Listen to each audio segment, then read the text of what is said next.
President Trump's health is perfect. He said so today following his third physical in 13 months. Trump, as you know, turns 80 in less than 3 weeks. We also know this. He has swollen ankles and a bruised hand. At events at the White House, when others speak, Trump sometimes nods off. The White House calls these events extended blinks. And there are times when Trump's strides are uneven, as you can see here in his summit in Alaska meeting with Russian President Vladimir Putin.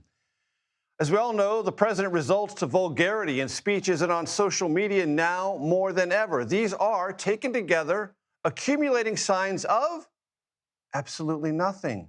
Trump says he's perfect. Right. You sense there's something amiss. Polls show half the country at least worries Trump is too old for the job, and well over a third of the country fears he's suffering meaningful cognitive decline. These fears, we should recall, were present with President Biden, and there's about as much as you can do about them now as then. Presidential history is riddled with health denialism, from Ronald Reagan to John F. Kennedy, Franklin Delano Roosevelt to Woodrow Wilson. Enablers surrounded them all, familial and political. But don't worry. There'll be a UFC cage match at the White House on Trump's birthday. They released new pictures today. I will leave it to others, far wittier than I, to draw the all too obvious bread and circuses comparisons because, after all, there are bigger matters of state to attend to, such as will the war with Iran restart, or will it speed down an off-ramp that reopens the Strait of Hormuz? Remember, that was open before this war started, but leave other matters for another day. Matters like, I don't know, Iran's nuclear program, its degraded but still extant missile and drone stockpiles, and its support, military and financial, for regional proxies. Would that circumstance, that resolution, make the war that Trump launched the most consequential decision of his second term worth it? And what about the president's political health? Iran will have a fair amount of influence on that in the midterms, you can be sure of that. So, too, will Trump's short temperamental fuse. He can defeat, as we have learned recently, Republicans that he dislikes, and he may do so again today if Republican Senator John Cornyn loses his runoff to Texas Attorney General Ken Paxton, a MAGA acolyte who has been indicted and impeached and is about to be divorced, but is nothing if not a hell-for-leather Trumper and political survivor. Defeating Republicans, it turns out, is becoming easier for Trump than defeating Iran. Remember when unconditional surrender was the stated war objective? For the latest on the president's health and the Iran talks, we turn to Nancy Cordes at the White House. Nancy? Major, it's great to see you. The White House tells CBS News that we should get a report on the president's physical at Walter Reed Medical Center sometime in the next 24 hours or so. But as you pointed out, we have already gotten a report from the president himself, who described it as a 6-month physical and who said that everything checked out perfectly. We'll see what his doctor has to say, but his doctor has said in the past that President Trump is in excellent cardiovascular health and neurological health. He was treated last year for chronic venous insufficiency, which caused that ankle swelling that you talked about. Obviously, the bruising is something that we notice on his hands all the time, although the White House says that that is due to consistent use of aspirin and frequent handshaking. As for the war in Iran, when I spoke to the president this weekend, he said he was feeling really good, that they were making a ton of progress in talks, getting much closer together.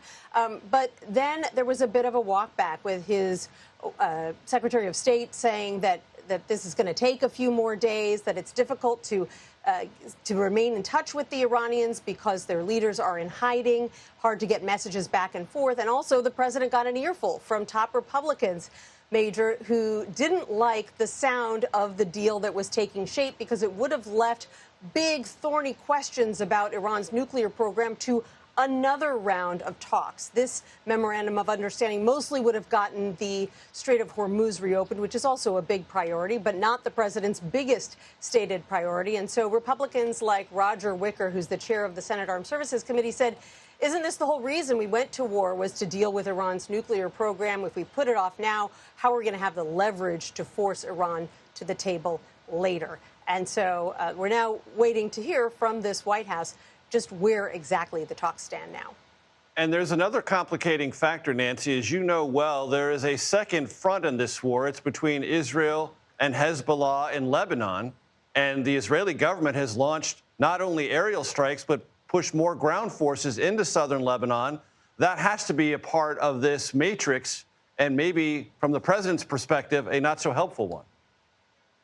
Sure, and there's another new aspect to this matrix, which is related, Major, which is that over the weekend, the president suddenly announced that as part of this overall agreement, he wants all the countries in the region to sign on to the Abraham Accords to normalize relations with Israel. He described it as a, quote, mandatory request.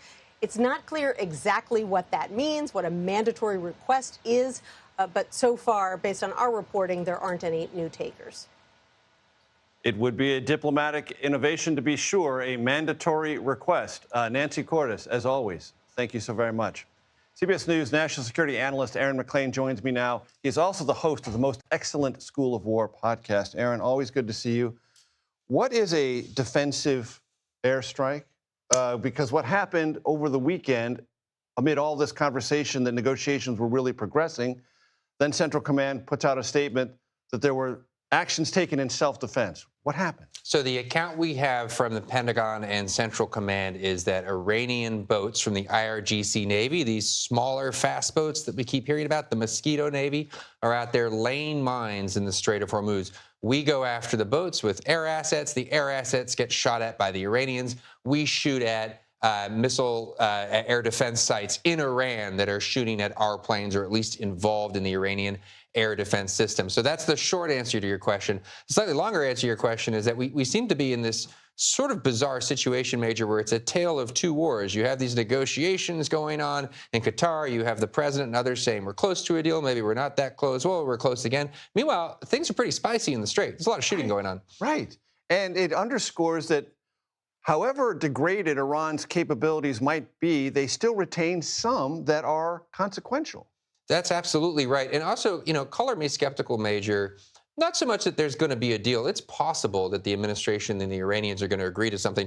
Who knows? Maybe tonight, maybe a week from now. But I don't want to say that there's not going to be a deal. There could easily be a deal. What I'm skeptical about is that the Iranians, who essentially took the Strait hostage early in this war and then suggested they would give it back for the ceasefire that was granted in early April, didn't. So America paid a ransom in the form of the ceasefire. The Iranians didn't give it back. Now they want the blockade lifted and sanctions relief given for them to reopen the Strait. They keep asking for more and more ransom. Color me skeptical that it's going to be a smooth and easy process for that to actually occur. Aaron, how did we go from unconditional surrender to memorandum of understanding? Again, I could do short answer and long answer. The short answer, I think, is reality. Political and otherwise. Political and otherwise. The longer answer is, and again, it goes back to the Strait. The Iranians have leverage with the Strait of Hormuz. The other hostage they can take, of course, is that with the weapons they have remaining, which have been substantially degraded, but they are enough. If you want to take out a desalinization plant and force Riyadh in Saudi Arabia to get evacuated, if you want to strike at nuclear power plants in places like the UAE, the Iranians, and even their proxies, as we discussed last week on the show, have the capacity to hit those targets. So they've got regional economic targets held hostage. They've got the Strait held hostage. This is leverage for them. The president, my estimate, is that he does not want to go back to war. They can read that, and we are where we are as a consequence. Harassing fire can still be bothersome. That's exactly what we're talking about. If your harassing fire goes into a nuclear reactor or a desalinization plant, then yes, even 1 or 2 rounds can cause you a big problem. And Iran says a lot of things. We will take all of them with a grain of salt. But one of the things it said today that I came across is that America can no longer be certain that its military facilities in the region will go unscathed if this starts back up. Well, again, this goes back to the sort of tale of two wars, multiple tracks situation I was referring to, Major. You hear talks about how we're very close on a deal and we're conciliatory language, meeting in the middle, et cetera. Change of behavior, et cetera, et cetera. Meanwhile, every time we get a statement from the supreme leader, which I think is what you're referring to, statements from Mojtaba Khamenei, they are maximalist in nature. America will not be able to hide, its bases cannot hide behind regional Arab countries anymore. That sounds to me like the Supreme Leader wants the United States out of the region. A longstanding goal of Iranian statecraft, by the way, and not something I think the president is ready to agree to. And look, very quickly, Aaron, reinstituting the Abraham Accords to the nations who have not signed on, including possibly Iran? That seems far-fetched in the moment. I think the odds of Saudi normalization with Israel in the coming days and weeks are highly limited. Maybe. Highly limited. Aaron MacLean, always great stuff. I appreciate it so very much.